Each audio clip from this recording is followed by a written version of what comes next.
All right, you've just made a New Year's resolution to start on YouTube, but there's a problem because getting on here is not that easy. And I want to go through a whole heap of steps. Well, I've made 12 steps, but there's 12 steps for a reason. You might be thinking, oh, that's a lot of steps, but I want to make it nice and simple so that, well, I want to break them down so small that you should be able to do each and every one. Okay, now, before I do this, before I get into these 12 steps, I just want to make something very clear. And it took me, I've been on YouTube for 6 years. I've done over 300 videos, and it took me 5 and a bit years, which is probably a lot of those videos, to realize that I was doing it all wrong. The camera confidence. Well, there's two things that we need to separate. And once you understand this, it will make this so much easier. The first thing is being confident in front of a camera has nothing to do with how you talk. I know that sounds a bit counterintuitive, but the thing is here, I thought they were the same thing. So I would listen or hear professionals doing live TV or news broadcasters, and they would have a special voice and they would project and all this other stuff. And apart from the fact that it's not me, I don't think it's you either. And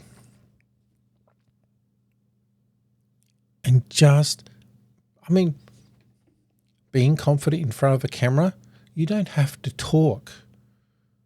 So you can just sit and be in front of a camera. That is camera confidence. Not caring that it's on or if it's off. Doesn't matter. But I'll get into the talking, but just remember those two things are separate. So the first one is, starting small. And that is maybe try recording without recording. You don't have to press record. You could just practice with your pets. Get your furry friends, and if it's a nice quiet room with no one listening, you can just talk to your pets. Now, you might feel you might not feel a little dumb about that, but don't try and go, oh, fluffy and all that sort of stuff, because we're not really trying to talk to our pets. We're just trying to have a conversation as if we're on YouTube with our pets. Get what I mean? So, I don't normally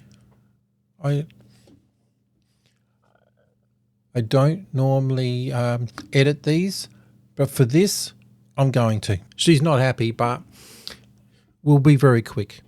We can just talk to the animals. I feel like getting into a song.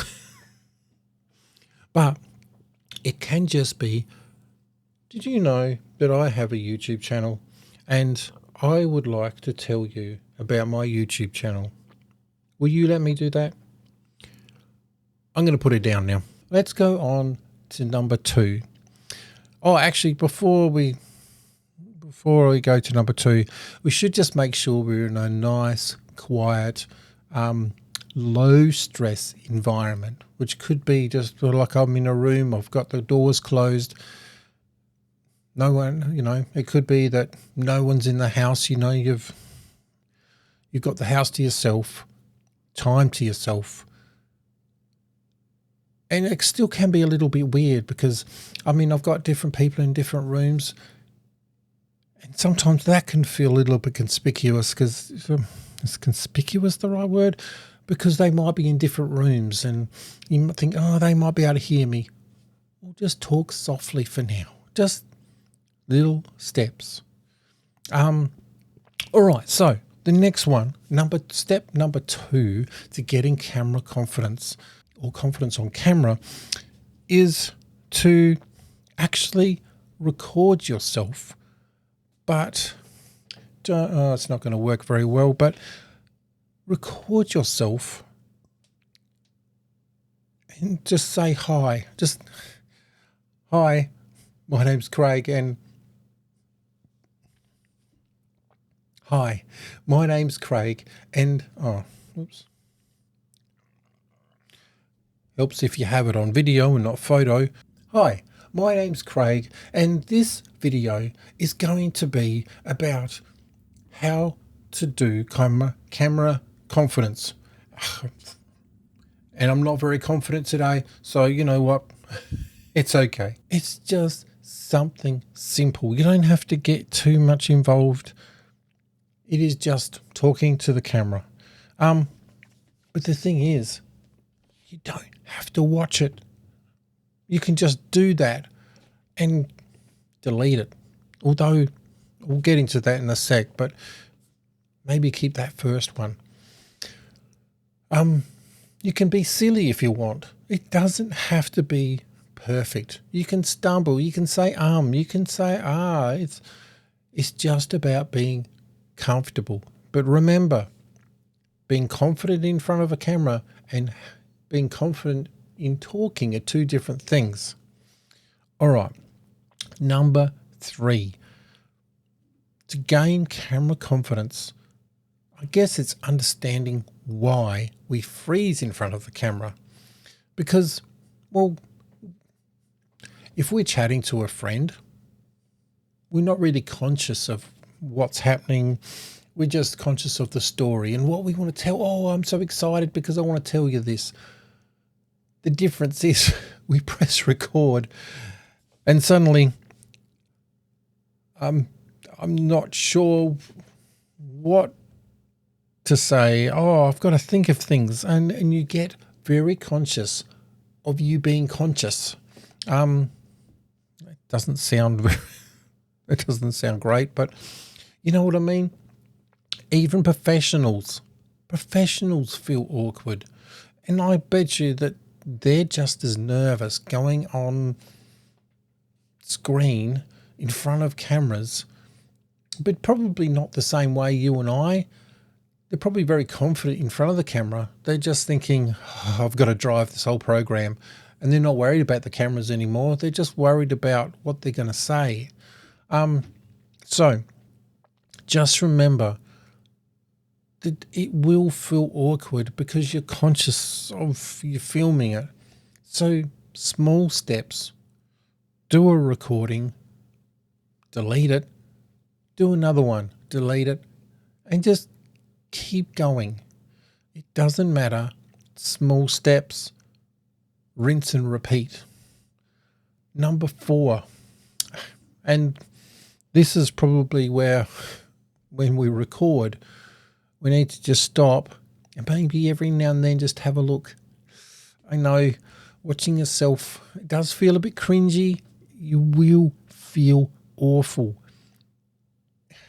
And it's Halloween level horror. But over time you will build familiarity. Is that the right word? With yourself. And the more you do it, the more you'll go, oh, whatever. That's the point you want to get to. You really do. You really want to get to the point where it really doesn't matter. And if it's on record or if it's not, it doesn't matter. So delete, record, repeat. You got to just keep, you got to just keep going over and over. So it doesn't matter. Just make it mundane. Just every day, do a couple of recordings, delete them, do a couple more the next day. And I bet you anything, over a week, over a month, it will get better. It will get easier. Now, one thing here with stage 6, I probably should have put this as stage 2 or something, but keep some of the first videos that you make so that you have a benchmark, so that in a week's time, in 2 weeks' time, in 3 weeks' time, in 3 years' time, you can look back and you go, did I do that? And then you can just go back to it and go, you know what? I'm actually a lot better than that now. Imagine what it's going to be in 3 more years. So just rinse and repeat, record a few and keep, delete the rest, and just keep going, keep going. So now here is another thing. And I'm just going to say this. Most people care about your story, not your mistakes, not how you say it, but what you say. You might think, oh, my voice, oh, I don't like my voice. Do you know that nobody cares about that? They don't care about, they don't even hear that funny voice that you hear. Nobody hears that. They just hear a normal person talking normally.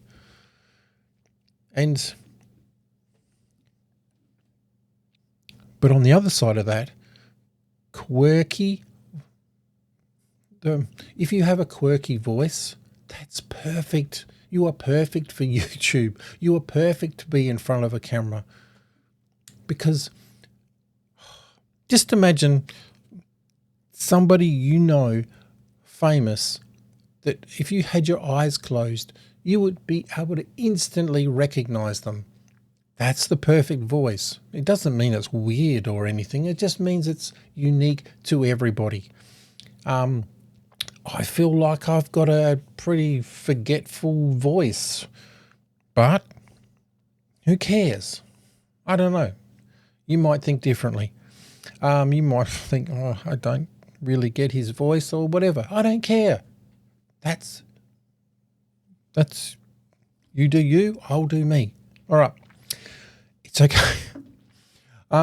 So did you know that many professionals hate their own voice? I mean, I think Dolly Parton hates her own voice, hearing her own voice. Is it David Bowie? There's a whole heap of people that just don't like their voice, whether it's singing or not. Johnny Depp, he hates watching his own movies because of his own voice. So what hope have you got if that's the case? So does it matter? I mean, here's the thing. Is he confident in front of a camera? Yes, he is. Does he know how to talk? Yes. Does he cringe every time he hears himself? Yes. But it's not going to stop him. Just don't listen to yourself too often. Just give people the story. Number 10. Okay. The best thing you can do is just relax. Because I think sometimes we think, okay, the camera's on, we need to focus and we need to stop. And we get our hearts pumping. It makes us too excited. And we're going to make mistakes. We're not even thinking. Take a breath. Relax. And in some ways, one thing I do to kind of trick myself, because sometimes I find it hard to, click that record button and then go. Sometimes when I'm not ready, like in this one, I click record. I make sure that the audio is recording. I make sure that the video is recording. And I go, all right, how am I going to do this? And then I will knock my microphone. I will go over what I need to do, maybe do a couple of practice runs. And really, so when it comes to starting the video, I've already started. That it's not this hyper, I've got to start now because I don't want to waste anything. Just hit record on everything, make sure it's recording, take a deep breath, take a moment, relax, look over your notes, make sure you've got some dot points. I mean, I've got dot points here, and I'm just going over them as I need them. And don't worry if I'm reading them and you're watching me read them. Does it really matter? No, it doesn't. Now, one thing, Rob Brydon, you've probably known him from Kevin and no, it's not Kevin and Stacey. No, I can't think of it, but like, Would I Lie to You? And he's a British comedian. One of the things he said was, if you are losing control, say you're doing, like for him, doing a comedy set, and he feels like he's out of control, the audience isn't really getting his jokes. The thought here is that people will speed up and they will try and compensate by going faster or bigger or wider. And he says that we should stop. The pause is okay. Take a breath and go slower, because then the audience will know that you're in control, not the other way around. And he even likens it to an ambulance coming to your house to save you if you're having a heart attack or something. You don't want them to come in panicking. You want them to come in smooth and controlled and in control. That's how you need to try and be. But it will take some time, so just let yourself go. And which leads me to number 12, embrace the journey. If you make mistakes, laugh at yourself. It's okay. They're all part of the process. I feel like if you make mistakes, it's okay to stop, correct the mistake, laugh at yourself, keep going. The best and biggest live presenters that do these big live shows, you will note that they make mistakes all the time. But some of those mistakes are some of the best mistakes. And if you take all those mistakes out, it'll be a pretty boring show. But the mistakes are good. Leave them in. Make mistakes. But just embrace the journey, because everyday moment speaks so naturally of everything that you're doing. In space, in pace, and even